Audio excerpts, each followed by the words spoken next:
Breaking news Nandyal జిల్లా నందికొట్కూరులో ప్రేమోన్మాది దాడికి బాలిక బలైన ఘటన ఏపీ వ్యాప్తంగా హాట్ టాపిక్ గా మారింది. క్రమంలో ఘటనా స్థలాన్ని జిల్లా ఎస్పీ ఆదిరాజ్ సింగ్ రాణా పరిశీలించారు. అమ్మాయి బంధువులను వివరాలు అడిగి తెలుసుకున్నారు. లహరి నందికొట్కూరులో ఇంటర్మీడియట్ చదువుతోందని, అమ్మాయి అబ్బాయికి గతంలో కాంటాక్ట్స్ ఉన్నాయి అని ఎస్పీ అంటున్నారు. ఇద్దరు కూడా వెల్దుర్తి మండలంలో చదువుకున్నారని అంటున్నారు. మృతురాలు ఇంటర్ చదువుకోవడానికి ఇక్కడికి వచ్చిందని చెప్తున్నారు.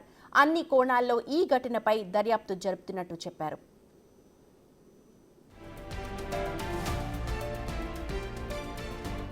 మా ప్రతినిధి శ్రీరామ్ ఉన్నారు. ఈ ఘటనకు సంబంధించిన మరిన్ని అప్డేట్స్ అందించడానికి. శ్రీరామ్, డీటెయిల్స్ చెప్పండి. నంద్యాల జిల్లా నందికొట్కూరు స్థానిక బైరెడ్డి నగర్లో దారుణమైనటువంటి ఘటన చూసుకుంది. అయితే ఓ ప్రేమోన్మాది గత కొంతకాలంగా ఒక అమ్మాయిని వేధిస్తూ ఈరోజు తెల్లవారుజామున ఆ బాలికకు పెట్రోల్ పోసి తగలబెట్టినటువంటి ఘటన నందికొట్కూరులో కలకలం రేపింది అని చెప్పుకోవచ్చు. ఎగ్జాక్ట్గా మనం ఈ స్పాట్ వద్దే ఉన్నాము. Lahari intermediate second year Nandi junior కళాశాలలో ఇక్కడే విద్యను అభ్యసిస్తూ ఉంది. అయితే తమ తల్లి రామలకోట గ్రామానికి చెందినటువంటి లహరి ఎవరైతే ఉన్నారో తమ నాన్నమ్మ దగ్గరే విద్యాభ్యాసం చేస్తూ ఉంది. అయితే ఇదే ఇంట్లో మనం చూస్తున్నటువంటి ఇదే ఇంట్లోనే లహరి ఉదయం 4 గంటల ప్రాంతంలో తమ నాన్నమ్మ ఈ డోర్ తీయడం జరిగింది. ఈ డోర్ తీసిన తర్వాత ఇక్కడ నుండి పక్కన ఉన్నటువంటి ఒక రూమ్లో అయితే లహరి ఈ రూమ్లో చదువుకోవడం కోసం తమ నాన్నమ్మకు చెప్పి ఈ రూమ్లో చదువుకుంటున్నా అని చెప్పినటువంటి ఘటన ఏదైతే ఉందో ప్రేమోన్మాది ఒక్కసారిగా ఈ రూమ్లోకి వెళ్ళి చదువుకున్నటువంటి లహరి చదువుకునేటటువంటి సమయంలోనే పెట్రోల్ పోసి తగలపెట్టాడని ఆరోపిస్తున్నటువంటి పరిస్థితి. అయితే ఇదంతా కూడా గతంలో లహరిని గతంలో నుండి కూడా ఇట్లా ఈ విధంగా వేధిస్తున్నాడా, లేకుంటే వీరి మధ్య ఏదన్నా కాంటాక్ట్స్ ఉన్నాయనే కోణంలో కూడా పోలీసులు పూర్తి స్థాయిలో కూడా దర్యాప్తు చేస్తున్నటువంటి పరిస్థితి. అయితే ఇదంతా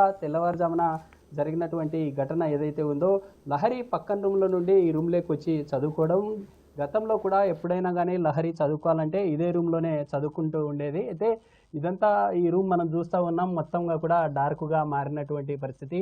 పెట్రోల్ పోసి తగలబెట్టిన తర్వాత షార్ట్ సర్క్యూట్ కూడా జరిగినట్లుగా పోలీసులు కూడా భావిస్తున్నటువంటి పరిస్థితి. అయితే ఈ గతంలో కూడా లహరిని 9వ తరగతి సమయంలోనే ఈ లహరిని వెంటపడి వేధించేవాడని కూడా ప్రాథమికంగా పోలీసులు ఇదంతా కూడా సమాచారాన్ని సేకరిస్తున్నటువంటి పరిస్థితి. లహరిది నంద్యాల జిల్లా రామలకోట చెందినటువంటి మైనర్ సంబంధించినటువంటి బాలికగా పోలీసులు గుర్తించిన పరిస్థితి. అయితే ఆ మహిళ ఎవరైతే ఆ మైనర్ బాలిక ఉన్నారో మైనర్ బాలికకు ఆ మైనర్ సంబంధించినటువంటి బాలుడు గతంలో ఇద్దరు కూడా ఒకే స్కూల్లో చదువుకున్నట్లుగా కూడా తెలుస్తూ ఉంది. ఎందుకంటే గతంలో ఉండేటటువంటి కాంటాక్ట్స్తోనే ఇదంతా జరిగినట్లుగా చెప్తా ఉన్నారు. ఇప్పుడు ప్రజెంట్ అయితే ఒక ఫ్లవర్ డెకరేషన్ సంబంధించినటువంటి వర్క్ చేస్తూ ఉన్నారంటూ కూడా తెలుపుతున్నటువంటి పరిస్థితి. అయితే ఇదే మనం ఉండే ఈ స్పాట్లోనే లహరికి పెట్రోల్ పోసి తగలబెట్టిన తర్వాత స్పాట్లోనే చనిపోవడం జరిగింది. అక్కడ ఉండే రాఘవేంద్ర ఎవరైతే ఉన్నారో తగలబెట్టిన తర్వాత బయటికి రావడానికి ట్రై చేసేటటువంటి క్రమంలో డోర్ వేసుకొని ఇదంతా చేసినట్లుగా కూడా వీళ్ళు చెప్తున్నటువంటి పరిస్థితి. ఇదంతా ఉండే ఈ వాకిలి ఏదైతే ఉందో ఇక్కడ ఉండే బలమైనటువంటి ఈ స్టోన్ రాయి ఏదైతే ఉందో రాయిని బలంగా దొబ్బడంతో ఇదంతా మొత్తం చౌకట్ ఏదైతే ఉందో ఈ చౌకట్ కూడా పూర్తిగా బయటకు వచ్చినటువంటి పరిస్థితి. దాంతో ఈ సౌండ్ ఏదైతే ఉందో రాయి కింద పడిన తర్వాత తమ నాన్నమ్మ వాళ్ళు గుర్తించారు. అంటే ఎందుకు ఈ విధమైనటువంటి శబ్దం వచ్చిందంటూ కూడా వీరు గుర్తించారు. గుర్తించిన తర్వాత అసలు ఏం జరిగిందనే అంశాలు లహరి సంబంధించినటువంటి నాన్నమ్మ ఉన్నారు. అమ్మ చెప్పండి, అంటే ఎన్ని గంటల సమయంలో ఇదంతా జరిగింది? లహరి రోజులానే ఆ రూమ్లో చదువుకుంటుండేదా? రోజు ఏం లేదు సార్, 4 వరకు ఎక్కువనే చదువుకుంటుంది, లేకుంటే 6 వరకు లేదు. రోజు ఏం లే. నిన్న కొంచెం వర్క్ ఎక్కువ ఇచ్చినారని లేచింది, 3 గంటలకు లేచింది. 3 గంటలకు లేచి ఇంకా చదువుకుంటున్నాడు. 4 లోపల ఇంకా వాడు ఆడన్నాడు, ఇక్కడ వచ్చినాడు. ఆ పిల్లను కొట్టినాడు, ఏం చేసినాడో, నోట్లో బట్ట పెట్టినాడు, ఇంకా పెట్రోల్ పోసినాడు, అంటించినాక బయటికి రాలేక గోడ దొబ్బినాడు. వాకిలి దొబ్బేలాక వాకిలికి ఆ రాయి కింద పడింది. ఆ శబ్దం మాకిన పడింది. ఇద్దరం లేచి ఉరుక్కులు ఆడుకుంటా ఈడ కాలు పెడితే ఆడపోయి పడిన నేను కింద. ఏం కాలు చేతులు ఆడతలేవు సార్. మంటలు ఇంకా మిగ్గెత్తు మంటలలో కాలుతుంది బ్యారీ అనుకుంటూ వచ్చి వాడు ఈడొచ్చి పన్నాడు సార్. ఈడొచ్చి పన్నాడు. మీరే ప్రభుత్వం ఆదుకాలు వస్తుంది సార్. అంటే ఆ గతంలో ఏదన్నా ఈ రాఘవేంద్ర అనేటటువంటి అబ్బాయి ఇక్కడికి రావడం కానీ లేదా మీరు ఏదైనా మందలించడం అలా ఏదైనా జరిగిందా? మందలించిన వచ్చినాడు. ఇప్పుడు నేనైతే లేను, రూపలు చూసినారు చెప్పినారు. మళ్ళా మరుసనాడు మా వాళ్ళు పిల్లంపినారు అని ధైర్యం వచ్చినాడు ఇంటికి. అంత ఏదైనా తప్పు చేసేటోడైతే ఇంటికాడికి రాడనుకున్నాము. వచ్చినారు. ఈ కాప నీకు కాళ్ళు చేతులు ఇచ్చడమో లేకుంటే పోలీస్ స్టేషన్కో పట్టించామని చెప్పినాం. ఎప్పుడు మాట్లాడను, ఎప్పుడు ఆ పాప జోలికే రానన్నాడు సార్. అన్నాడు, నమ్మినాను సార్. అంటే గతంలో పరిచయం ఉండబట్టే ఇదంతా ఇక్కడికి రావడం జరిగిందంటారమ్మా? మరి గతంలో అంటే సార్ ఒక్కసారే సార్ ఇంకా ఆ పాప వచ్చిందే నిరుడల్లా చదువు చదివింది. ఇటువంటివే లేవు. ఈ సంవత్సరం ఒక్క 2 నెలల నుండి 2 నెలల ఒక్కనాడు వచ్చినాడు. అడిచినాం, అయిపోయా. నిన్న వచ్చినాడు, చంపేసిపోయినాడు. అంతకు తప్ప ఏం జరగలే. అంటే చివరిగా లహరి మీతో ఏం మాట్లాడింది? అంటే ఉదయం 4 గంటలకి నిద్ర లేచి చదువుకుంటా అని పక్క రూమ్లోకి వెళ్ళారు కదా, ఆ టైంలో మీతో ఏం మాట్లాడారు? ఏం మాట్లాడలేదు సార్. చదువుకోమ్మా, వాకి వేసుకొని గడ పెట్టుకొని చదువుకొని చెప్పిన. సరేలేవు అని అదే లాస్ట్ మాట. అంతే సార్. అంటే తమ తండ్రి కూడా లేరు, అంటే మీరే మీ దగ్గరే చదువుకుంటుందని తెలుస్తుంది. తమ తల్లితో ఏదైనా రీసెంట్గా అంటే నిన్న మాట్లాడడం కానీ ఏదైనా జరిగిందమ్మా? నిన్న మాట్లాడితే మా అమ్మ అంటే నాకు పనిందమ్మా. నిన్న మాట్లాడుతుండే. నిన్న ఒక్కరోజే నాకు పనిందమ్మా, మళ్ళీ మాట్లాడతలే అన్నాడు. మళ్ళీ మాట్లాడతలే అన్నది మేమే చేసలేదు. ఇంకా మాట్లాడలేదు. మేము 9 కల్లా అన్నం తిన్నాం, పండుకున్నాం. అంటే 2 మీటర్ల డిస్టెన్స్ కూడా లేదు ఈ రూమ్కి ఆ రూమ్కు. అంటే ఆ రాఘవేంద్ర వచ్చిన టైంలో లహరి కేకలు వేయడం కానీ అలాంటివి ఏం చేయలేదా? ఏం లేదు సార్. కేకలు వేస్తే మాకు వినపడదా సార్? వాడిని వచ్చే శబ్దమే లేదు. కేకలు వేసింటే మేము అంత పని చేయించామా సార్? పక్కన మంది ఉండారు, లేపము. కేకలే వెళ్ళే చక్కగా కాకుండా వచ్చినాడు. ఆ పిల్లంగా ఎట్లా చదువుతా వాటికి వేసుకొని చదువుకుంటున్నాడు ఏమో. వర్షంగా లోపలికి పోయినాడు. ఇంకా ఏమో జరిగిందో తెలియదు సార్. అంటే పోలీస్ అధికారులు కూడా వచ్చారు. అంటే ఏం చెప్పారు మీరు? అంటే ఎలాంటి న్యాయం కావాలని మీరు కోరారు? అంటే ఎమ్మెల్యే కూడా ఇక్కడికి వచ్చినట్లుగా తెలుస్తూ ఉంది. ఏం మాట్లాడారు, ఏం కోరారు? నేను కోరినా సార్, మాకు మా వాళ్ళ అమ్మకు ఎవ్వరు లేరు. ఇంకా ఆ పిల్లని చూసుకొని బతుకుతుంది.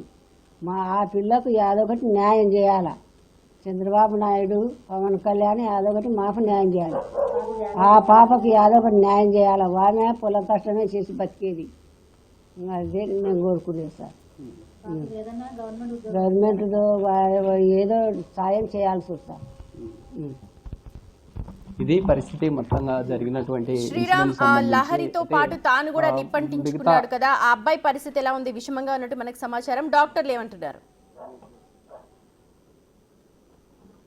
ప్రజెంట్ రాఘవేంద్ర పరిస్థితి అయితే ఇక్కడ నుండి నేరుగా నంద్యాల ప్రభుత్వ సర్వజన వైద్యశాలకు తీసుకెళ్లారు. ఎందుకంటే రాఘవేంద్ర ఇక్కడ స్థానికంగా ఈ గదిలో జరిగినటువంటి ఇన్సిడెంట్ ఏదైతే ఉందో, తమ ప్రియురాల మీద పెట్రోల్ పోసి అంటించినటువంటి ఘటన ఏదైతే ఉందో, ఈ ఘటన అమ్మాయి అక్కడికక్కడే మృతి చెందడం జరిగింది. ఆ రాఘవేంద్ర పరిస్థితి చాలా విషమంగా ఉండడంతో నంద్యాల సంబంధించినటువంటి హాస్పిటల్కి తీసుకెళ్లారు.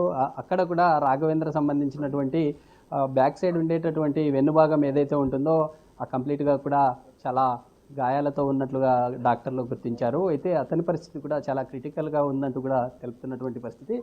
ఏదేమైనప్పటికీ మనం విజువల్లో కూడా చూస్తూ ఉన్నాము. అయితే పోలీసు కావచ్చు, ఇటు విద్యుత్ సంబంధించినటువంటి అధికారులు కూడా పూర్తిగా ఇక్కడికి చేరుకోవడం జరుగుతుంది. ఎందుకంటే ఇదంతా రాఘవేంద్ర ఇటు లహరి ఇద్దరు ఇక్కడే సూసైడ్ చేసుకొని చనిపోవాలనుకుంటున్నారా, లేదంటే ఇక్కడ జరిగినటువంటి ఇన్సిడెంట్లో ఏదైనా షార్ట్ సర్క్యూట్ వల్ల ఇలా జరిగిందా అనే కోణంలో కూడా పోలీసులు కావచ్చు, ఇటు విద్యుత్ సంబంధించినటువంటి అధికారులు కూడా పూర్తి స్థాయిలో ఇక్కడ చూస్తున్నటువంటి విజువల్ని మనం చూస్తూ ఉన్నాం. అయితే లహరి గతంలో తమ ఉన్నటువంటి ఫ్రెండ్స్తో పాటు రామల్లకోట ఏదైతే ఉందో, నంద్యాల జిల్లా రామల్లకోటలో 10th క్లాసు చదువుకున్నటువంటి పరిస్థితి ఉంది. అయితే ఆ 9th 10th క్లాస్ సమయంలోనే పరిచయంగా ఏర్పడినట్లుగా కూడా తెలుస్తున్నటువంటి పరిస్థితి అయితే ఉంది. అయితే మనం విజువల్లో చూస్తూ ఉన్నాం, లహరి తమ స్నేహితులతో ఉండే ఈ విజువల్స్ ఏవైతే ఉందో రామలకోట స్కూల్లో చదివే సమయంలో తమ బ్యాచ్తో ఉన్నటువంటి ఫొటోస్ చాలా ఇది కనిపిస్తున్నటువంటి పరిస్థితి. అయితే ఈ 2022-23 బ్యాచ్లోనే రాఘవేంద్ర కూడా ఒకరుగా ఉన్నారా అనేటటువంటి కోణంలో కూడా పోలీసులు పూర్తి స్థాయిలో దర్యాప్తు చేస్తున్నారు. ఎందుకంటే ఇదంతా లహరి 22-23 బ్యాచ్లో 10th క్లాస్ చదివారు, ఇదే బ్యాచ్లో రాఘవేంద్ర కూడా ఉన్నారా అనే కోణంలో కూడా పోలీసులు చూస్తున్నటువంటి పరిస్థితి అయితే కనిపిస్తూ ఉంది. అయితే చూడాలి, రాఘవేంద్ర పరిస్థితి కూడా చాలా విషమంగా ఉన్నట్టు కూడా చెప్తూ ఉన్నారు. అయితే మరి కొంతమంది ఉన్నారు, వారితో కూడా మాట్లాడదాం. అమ్మ చెప్పండి, లహరి ఎలా ఉండేవారమ్మా? అంటే గతంలో స్నేహితులు అంటే తమ అంటే గతంలో ఎలా ఉండేవారు? మా పాప అయితే మంచిసుడు. గతంలో ఎవరైనా పలకరియాలనే బాగా పలకరిస్తుంది, అమ్మమ్మ పెద్దమ్మ అని. ఆ పాప మాత్రం మాకు బాగా నమ్మకం. ఆ పాపకు ఇంకా వాళ్ళ అమ్మకు ఏదైనా చేయాలో చూస్తాము సారు. ఏదైనా గవర్నమెంట్ జాబ్ ఏమైనా డబ్బులు వస్తే ఇప్పియాలి చూడు సార్. ఆ పాపకు ఏం ఆధారం లేదనమాట. ఆ పిల్లని చూసుకొని బతుకుతున్నదే, ఆ పిల్లనే లేదు. ఆయన అట్లా చేసినాడు. అట్లా చేసేది చాలా అధర్మం చూడు. అట్లా చేయకూడదు ఆడపిల్లలను. ఒకవేళ కనీసం ఉంటే ఇట్లా అని పెద్దవాళ్ళతో మాట్లాడాలా, ఆ పిల్లోడు కానీ పెద్దవాళ్ళతో మాట్లాడాలా. ఇది మొత్తంగా మనం చూసే విజువల్ ఏదైతే ఉందో ఇదంతా కూడా లహరి సంబంధించిన బుక్స్ కావచ్చు, తమ గతంలో తమ ఫ్రెండ్స్తో ఉన్నటువంటి ఫొటోస్. అయితే ఈ ఫొటోస్ ఆధారంగా పోలీసులకు కొంత క్లూ దొరికే ఛాన్స్ ఉందంటూ కూడా తెలుస్తూ ఉంది. అయితే చూడాలి, దీనికి సంబంధించి పోలీసులు ఎలా ముందుకెళ్తారనే అంశాలు కూడా సస్పెన్స్గా మారాయి. ఎందుకంటే ఇదంతా పేరెంట్స్ చెప్తున్నటువంటి అంశం ఏదైతే ఉందో గతంలో ఓసారి వచ్చారు అని చెప్తూ ఉన్నారు. రాఘవేంద్ర ఇద్దరితో గతంలో ఏదైనా కాంటాక్ట్స్ ఉన్నాయనే కోణంలో కూడా జిల్లా ఎస్పీ స్వయంగా ఇక్కడికి వచ్చి మాట్లాడినటువంటి పరిస్థితి అయితే ఉంది. అయితే చూడాలి, రాఘవేంద్ర పరిస్థితి కూడా నంద్యాలలో క్రిటికల్గా ఉందంటూ కూడా ఇప్పటికే వైద్యులు నిర్ధారించినటువంటి. Right Sriram, thank you so much updates అందించినందుకు. ఏదేమైనప్పటికీ ఇలాంటి ఘటన జరగడం అయితే దురదృష్టకరం. అన్ని కోణాల్లో దర్యాప్తు చేస్తున్నామంటున్నారు ఎస్పీ. ఇద్దరికి ఎంతవరకు కాంటాక్ట్స్ ఉన్నాయి, ప్రేమను నిరాకరించిందని ఇలా చేయడం మాత్రం చాలా దారుణమని బంధువులు తీవ్రంగా ఖండిస్తున్నారు.